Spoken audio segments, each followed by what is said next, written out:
दोस्तों, आज मैं आपके लाया हूँ कर्ण के जन्म की कहानी। कर्ण का व्यक्तित्व बहुत ही रहस्यमय था। महाभारत में जितना मुख्य किरदार अर्जुन और दुर्योधन का था, उतना ही कर्ण का भी था। कर्ण को अपने पूरे जीवन काल में कष्ट उठाने पड़े और कर्ण को वो हक, वो सम्मान न मिल सका जिसका वो असली हकदार था। कर्ण एक क्षत्रिय होते हुए भी पूरा जीवन शूद्र के रूप में बिताते रहे। युधिष्ठिर और दुर्योधन से बड़े होने के बावजूद भी कर्ण उनके सामने झुकते रहे।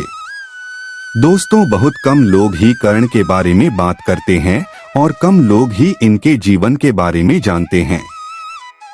कर्ण कुंती के सबसे बड़े पुत्र थे। पुराणों के अनुसार महर्षि दुर्वासा ऋषि एक बार कुंतेय नामक राज्य में पधारे। कुंतेय राज्य की राजकुमारी का नाम कुंती था। राजकुमारी कुंती बहुत ही शांत, सरल और विनम्र स्वभाव की थी। अपने राज्य में महर्षि दुर्वासा के आगमन पर राजकुमारी कुंती ने उनका स्वागत, सत्कार और सेवा बड़े लगन के साथ की। महर्षि दुर्वासा ने राजकुमारी कुंती की सेवा भावना से बहुत प्रसन्न होकर राजकुमारी कुंती को वरदान स्वरूप एक मंत्र दिया और कहा कि वे जिस भी देवता का नाम लेकर इस मंत्र का उच्चारण करेंगी, उन्हें उसी के समान पुत्र की प्राप्ति होगी और उस पुत्र में उस देवता के सारे गुण विद्यमान होंगे। इसके बाद महर्षि दुर्वासा कुंती राज्य से प्रस्थान कर गए। कुछ समय पश्चात एक दिन राजकुमारी कुंती ने महर्षि दुर्वासा द्वारा प्राप्त मंत्र का परीक्षण करने की सोची और तब उन्होंने एकांत में बैठकर उस मंत्र का जाप करते हुए सूर्यदेव का स्मरण किया।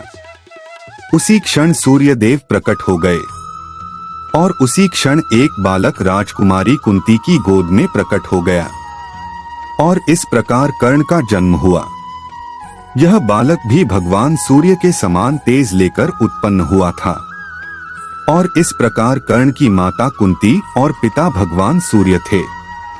यह सब देख कुंती हैरान परेशान हो गई कि अब वो क्या करे, क्योंकि कुंती उस समय कुंवारी थी।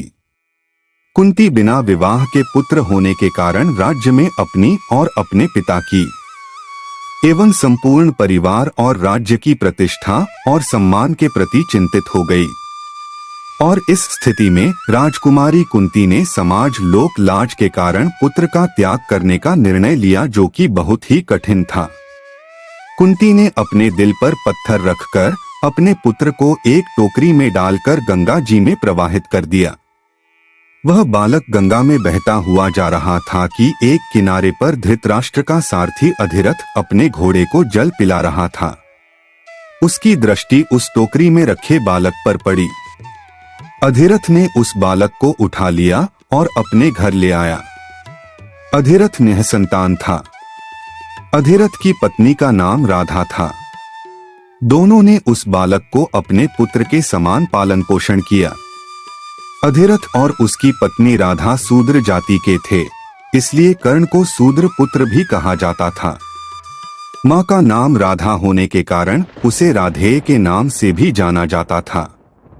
दोस्तों, कहानी अच्छी लगी हो तो लाइक और शेयर करें एवं मेरे चैनल को सब्सक्राइब करें ताकि मैं आपके लिए और भी अच्छी कहानियां ला सकूं।